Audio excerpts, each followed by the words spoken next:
நமஸ்காரம் ஜீசஸ். கர்த்தர் நமக்கு பெரிய காரியங்களை ஒவ்வொருத்தருடைய வாழ்க்கையிலும் செய்து கொண்டு இருக்கிறார். சீஷர்களுக்கு கிறிஸ்துவர்கள் என்று பெயர் வந்தது. அப்போஸ்தலர் 11ஆம் அதிகாரம் 26வது வசனத்திலே, ஆக்ட்ஸ் சாப்டர் 11:26. ஏனென்றால் சீஷர்கள் கிறிஸ்துவை பின்பற்றியதனாலே அவர்களுக்கு கிறிஸ்துவர்கள் என்று பெயர் வந்தது. நாமும் கூட கிறிஸ்துவர்கள் என்று இந்த சமுதாயத்திலே அழைக்கப்படுகிறோம். ஆனால் நாம் கிறிஸ்துவை பின்பற்றுகிறோமா இல்லையா என்பது தான் ஒரு கேள்வியாக உங்களுக்கு நான் வைக்கிறேன். இந்த உலகத்திலே இயேசு கிறிஸ்து வாழ்ந்த போது அவர் நமக்கு முன்மாதிரியாக வாழ்ந்தார். நாம் எப்படி ஜீவிக்க வேண்டும் என்பதை காண்பித்து கொடுத்தார். அதனால்தான் இயேசு கிறிஸ்து இந்த உலகத்திலே தன்னை வெளிப்படுத்திக் கொள்ளும் போது 30வது வயதிலே முதலாக அவர் செய்த காரியம் என்ன தெரியுமா? யோவான் ஸ்நானகத்தில் போய் ஞானஸ்தானத்தை பெற்றுக்கொண்டார். இதை நமக்கு முன்மாதிரியாக அவர் செய்திருக்கிறார். கிறிஸ்துவர்கள் அதை பின்பற்ற வேண்டும், அதை செய்ய வேண்டும் என்று சொல்லி நாம் கிறிஸ்தவர்களாக இருக்கிறோம். இன்றைக்கு நாம் அந்த காரியத்தை செய்து இருக்கிறோமா? இயேசு கிறிஸ்துவை பின்பற்றுகிறோமா?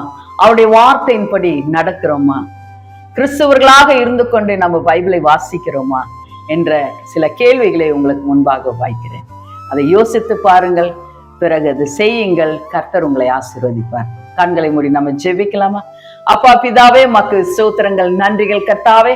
ஆண்டவரே, நீர் கர்த்தாவே எங்களை தேர்ந்தெடுத்திருக்கிறீர் ஐயா.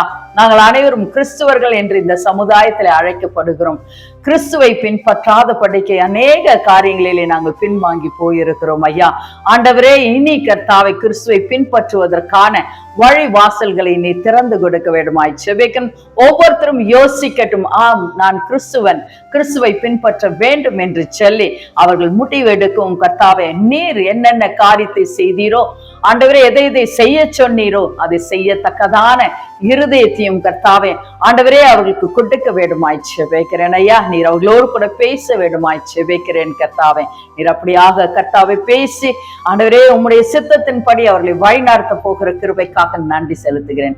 இயேசு கிறிஸ்துவின் நாமத்தினாலே ஜெபித்து ஜெயம் எடுக்கிறேன் நல்ல பிதாவே, ஆமென். God bless you. இந்த ப்ரோக்ராமை நீங்கள் பார்த்து கொண்டு இருக்கிறீர்கள், சப்ஸ்கிரைப் செய்து கொண்டு இருக்கிறீர்கள், நீங்கள் ஷேர் செய்து கொண்டு இருக்கிறீர்கள் என நான் நம்புகிறேன். உங்களுக்கு என்னோடு கூட தொடர்பு கொள்ள வேண்டும், ஜெபித்து கொள்ள வேண்டும் என்று இருந்தால் நீங்கள் கீழ்கண்ட நம்பருக்கு என்னை அழையுங்கள். நான் உங்களோடு கூட பேசுவேன், ஜெபிப்பேன். God bless you.